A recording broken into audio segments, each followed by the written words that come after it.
Boa tarde, boa noite, queridos alunos do segundo período de Direito da FEMAF.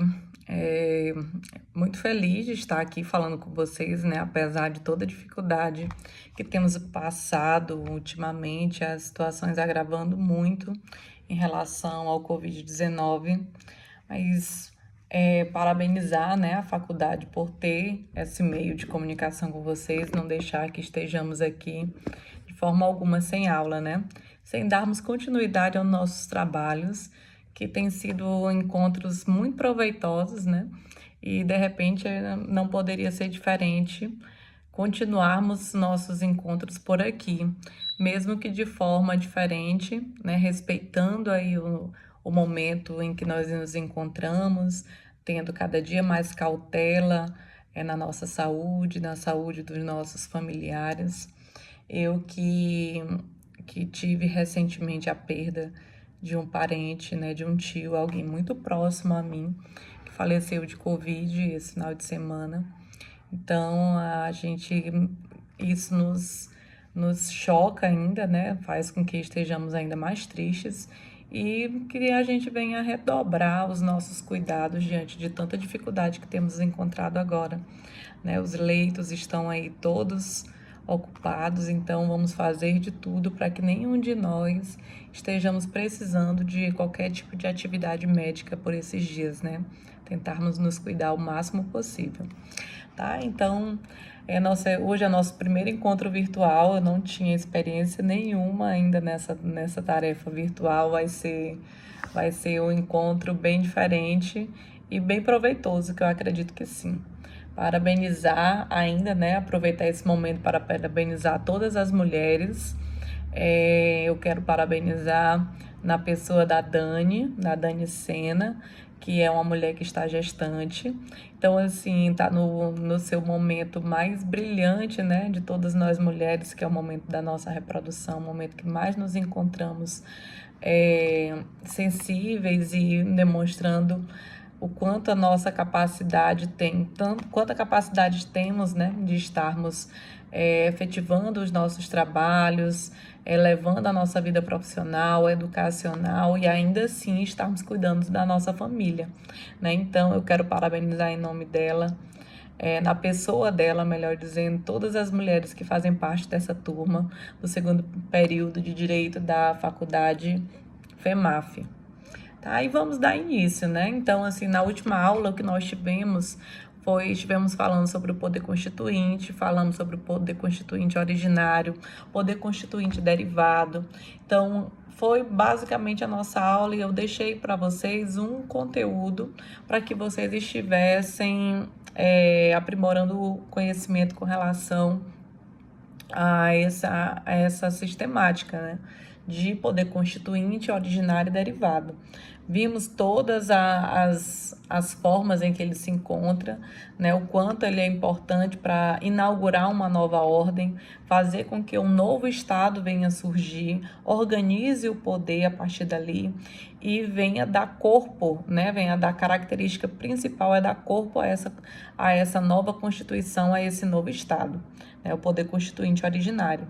O poder constituinte derivado, vimos que pode ser de reforma, esse poder constituinte que vai ter possibilidade de alterar esse texto constitucional, que nós vimos que se dá basicamente através das emendas, em que nós discutimos bem ali na última aula sobre o artigo 60 da Constituição, o que é possível ser alterado, o que não é possível ser alterado. Né? Falamos ainda sobre o poder constituinte decorrente, que é aquele que vai dar possibilidade para que os estados venham estar criando a sua própria Constituição, replicando, né, aquelas normas que são de ordem obrigatória, a sua reprodução nas constituições estaduais e ainda dá possibilidade em algumas a margem de discricionariedade para que esses legisladores estaduais venham estar formando as suas próprias normas, né? Falando tudo sobre isso na última aula e encerramos com uma atividade, né, que vocês vão estar depositando aí no nosso sistema e eu vou estar analisando e dando feedback para vocês sobre isso.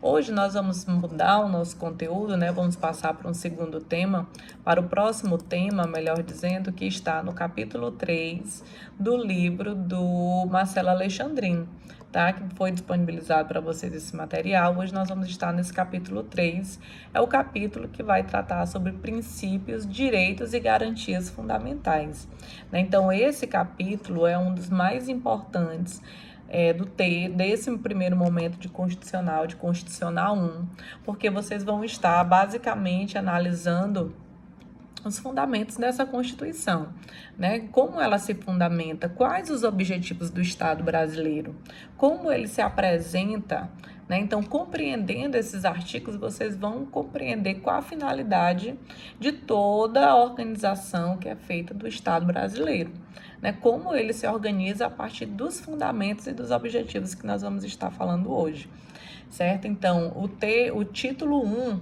né, da Constituição, né, que vocês vão estar observando aí, né, de vocês, o título 1 dos princípios fundamentais já trata, no seu artigo 1º, de alguns fundamentos que é importante estarmos aqui analisando.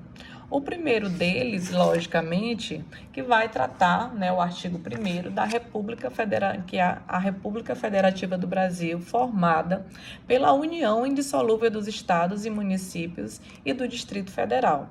Constitui-se em Estado democrático de direito e tem como fundamento: inciso 1, a soberania; inciso 2, a cidadania; inciso 3, a dignidade da pessoa humana; inciso 4, os valores sociais do trabalho e da livre iniciativa; e o 5º, o pluralismo político, né? Então, nesse artigo 1º, antes mesmo de tratarmos do parágrafo único, nós vamos estar analisando esses princípios fundamentais que vão organizar o Estado democrático de direito, né, a República Federativa do Brasil.